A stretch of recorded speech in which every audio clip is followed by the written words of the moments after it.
All right, joined now by Andy Gresh. Look who it is, long time no see. Great to have you on. All right, Gresh, it was sort of a whirlwind of reports this morning. 6 Patriot players opting out for the season. Before we get to how it affects the team on the field, were you surprised that this many players relative to the rest of the league on the Pats opted out? I think Yianni, it was a little bit of a perfect storm today, quite honestly. And when you look at the guys and why they opted out, Marcus Cannon beat cancer. You had Dante Hightower, who's a first time dad. You have Pat Chung, who is about to have another child and add to his family. And the fullback, Vitale, I mean, he didn't play snap here for crying out loud. So I understand the reasons for which some of these guys are opting out. I think the question really becomes when you lose someone like Dante Hightower, you can't just snap your fingers like that and have a new Dante Hightower on your football team. So there's no question, Yianni, that there are holes to be filled now. But the reasons these guys all opted out, all reasonable, all understandable. And quite honestly, if somebody raised their hand and said, I'm afraid of COVID-19, I'd say, all right, we'll see in 2021. Specific to Hightower, he's probably the most noteworthy person to opt out. With Van Noy and Jamie Collins gone, now all the boogeymen are gone. He's the guy who has the green dot. He's the quarterback of the defense.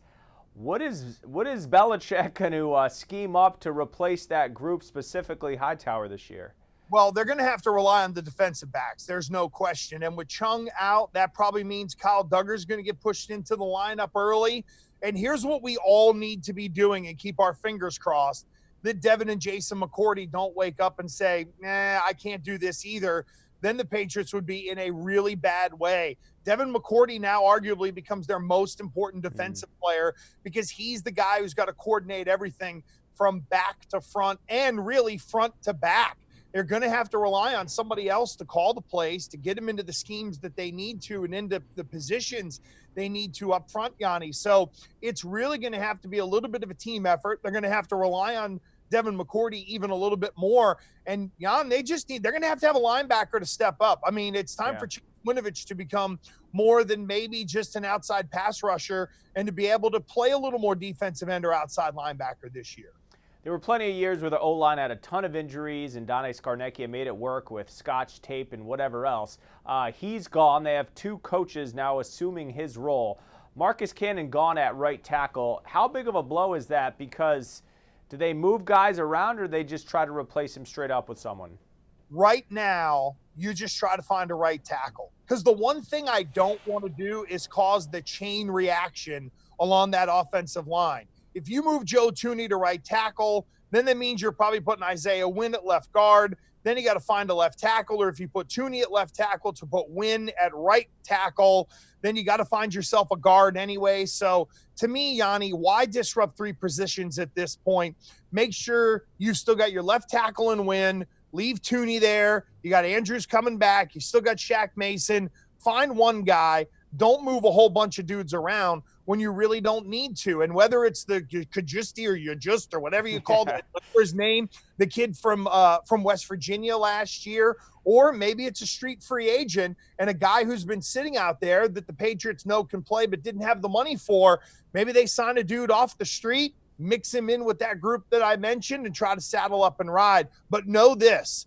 It's going to be a power running football team this year on offense. And that offensive line, the continuity is going to count more than ever. With the $20 million plus that just freed up on the books this late into July, what can Bill Belichick, I know everyone wants Jadeveon Clowney, but realistically, what do you think Bill Belichick does with that extra cash? Okay, he ain't bringing in Jadeveon Clowney. I'll tell you that right now. Like, let's stop getting into the dream world, folks. They ain't spending $17 million or $15 million or $12 million or $10 million on Jadeveon Clowney. And look, if I have to eat it for being wrong, I will, but I don't think I'm going to be, because that guy, yeah, you can bring him in if you're willing to alter the scheme a little bit. But at the end of the day, I don't know if he fits into exactly what you want to do. I think Bill Belichick looks to make the minor improvements on the team. Right tackle might be one of them. You know that there may be some dudes who are either going to opt out or be cut. There's still going to be some roster movement, Yianni. And I think Bill Belichick is going to have the old eyes and ears on. He's still going to be shopping in the bargain value bin. Because think of this, if they get to carry over a little bit of money next year, now they might be operating on what they thought, or at a level maybe in terms of actual cash to spend, that they thought they were going to be last year. So Bill Belichick is not going to throw that money away just because he can go spend it. You know, it's not like mom or grandma at the mall where they got the money burning a hole in their pocket and they got to go in there and buy something for the little grandkids.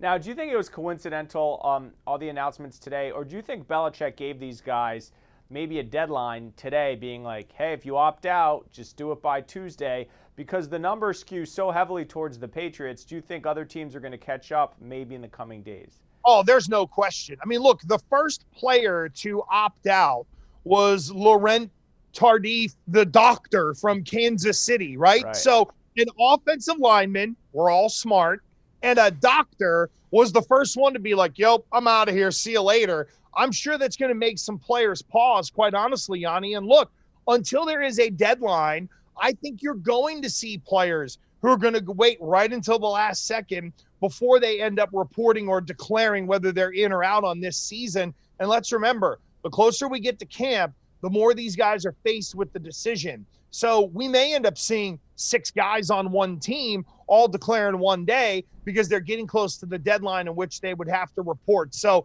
I would say don't read too much into the timing of all this stuff coming down today, because there is more to come this week in terms of players bailing on the season. What do you make of this preseason buildup? They're not going to be in pads or helmets for a while. There's no preseason games. Realistically, we're only going to have whatever training camp video the pool camera shoots prior to week 1. The setup, and how does this impact Cam Newton coming in here at quarterback? Well, it's going to be a heck of a challenge to install what you want to install offensively when you have limited time to go out and practice it and actually put pads on pads and bodies on bodies to be able to practice. It's a lot of conceptual, it's a lot of mind work, and then you hope it translates onto the field. That said, Yianni, look, unless something really bad happens to Cam Newton during training camp, to me, he's going to be the starting quarterback of this team. And I've said that if it isn't clear Cam is here, meaning that if there was a thought of cutting him and, you know, Stidham was only okay or just a little bit better, it's got to be crystal clear in camp that you can either move on from Cam Newton or not name him your starting quarterback. I just think it's going to be a challenge for everyone.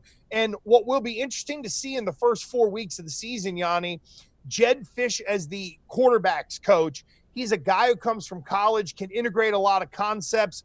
Is he sitting there licking his chops and going, oh, you give me a guy like Cam Newton, I can make a lot of different things happen at that position. The question is, will they be able to install it quickly enough that the head coach trusts running it? Because that's the key. We can all get horny and hot and bothered over all the great players and all the talent that they have, but if the head coach doesn't believe what they're running, it's going to be 65 cross-power trap all day. Do you buy that the NFL will start on time and go without interruption? Yep, because there's too much money to be lost into not doing so. And I do think, even though there are more players, I think there's going to be a different level of accountability in that there will be veterans who will be looking at those young guys and going, hey, young blood, don't screw it up for me. I'm about to make $12 million this year. Someday you're going to be me, and you're going to be putting your size 13 or whatever in the rear end of some young guy so he gets it. Mark my words, that's going to happen. They're going to be veterans. They're going to be leaning on the young guys. And can you hold up a level of accountability? In New England, I don't worry about it. On some other teams, I do. But that said, Yianni, I think we will see a forfeit in the NFL before we see cancellations in the NFL. Wow. I like that theory. All right, he's Yianni Gresh. You can catch him nightly on WPRO, 6 to 9 p.m. Part of our New England Nation crew. We'll be starting up in earnest in about a month here. Gresh, thanks so much.